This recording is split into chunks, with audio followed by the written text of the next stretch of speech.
Rebonjour encore une fois et bienvenue dans cette vidéo pour répondre aux questions d'un QCM de 40 questions. Donc, je l'ai découpé en plusieurs vidéos pour que vous arriviez à bien comprendre en détail comment on a fait pour trouver la bonne réponse. D'accord?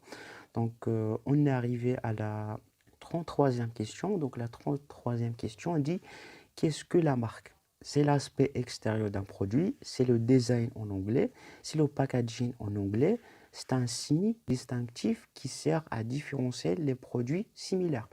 La réponse juste, c'est D. Donc vraiment, c'est la marque. Quand l'entreprise a une marque, c'est une stratégie qui permet à l'entreprise que ses produits seront différenciés par rapport à leur concurrence. Dans un marché, quand il y a des produits similaires, parfois des consommateurs choisissent un tel produit parce que dans leur tête, c'est une marque qui vaut, c'est une marque qui est très importante pour eux, c'est une marque qui aime. Donc, ce qui permet cette différenciation, c'est ce qu'on appelle la marque. D'accord? Donc, la 34e question dit quelles sont les différentes phases de la vie d'un produit? Lancement, maturité, temporisation, profitabilité, expérimentation, déclin. La réponse juste, c'est lancement, maturité, expérimentation, déclin. Donc, pour chaque produit, il a une durée de vie ou bien un cycle de vie. Donc, ce cycle de vie, on peut le décomposer en plusieurs siècles, plusieurs parties. Premièrement, on lance le produit. Il y a une phase de ce qu'on appelle la phase de croissance. Et puis, une autre phase, il y a ce qu'on appelle la phase de maturité. Après que le produit est mature, il y a la quatrième phase, c'est ce qu'on appelle le déclin. Donc, ce sont les 4 phases siècle du produit qu'il y en a. D'accord? La 35e question, c'est qu'est-ce que l'élasticité de la demande? Les prix varient en fonction des quantités demandées. Les quantités demandées varient en fonction du prix. Les quantités demandées varient en fonction de l'état de la concurrence. Les quantités demandées varient en fonction du mode de distribution. Donc là, l'élasticité de la demande, la chose la plus importante, c'est que ce qu'on fait, c'est on va voir les quantités demandées varient en fonction des prix. C'est-à-dire, si l'entreprise augmente le prix d'un produit, est-ce que les consommateurs vont acheter la même quantité si on augmente le prix? Ou bien si on baisse le produit, est-ce que les consommateurs vont baisser leur quantité ou bien ils vont augmenter leur quantité qu'ils vont acheter? D'accord? Donc c'est ça. La 36e question dit à quelle stratégie de prix correspond la définition suivante?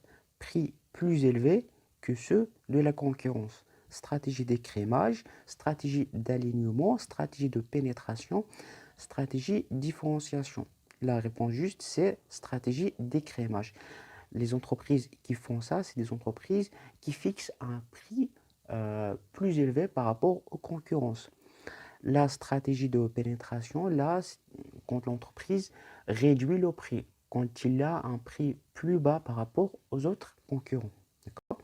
La 37e question dit comment caractériser une stratégie différenciée?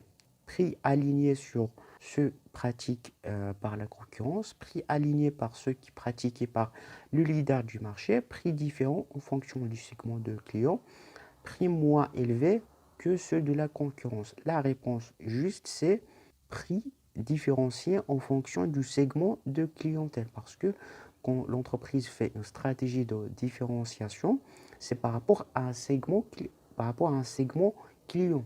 D'accord? Il se diffère par rapport à un segment de client. D'accord? Donc la 38e question dit la distribution est l'ensemble des opérations qui permettent de fournir un bien ou un service au consommateur. Vrai ou faux?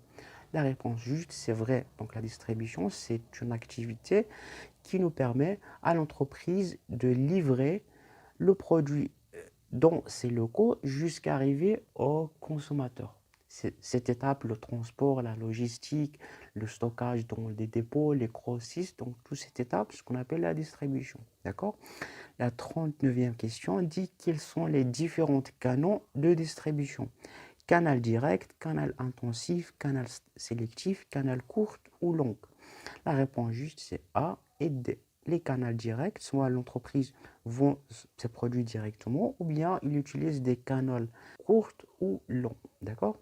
40e question dit quel média la publicité utilise-t-il?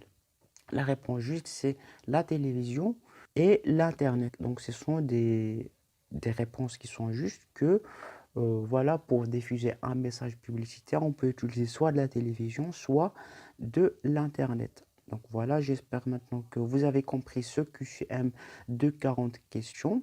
Si vous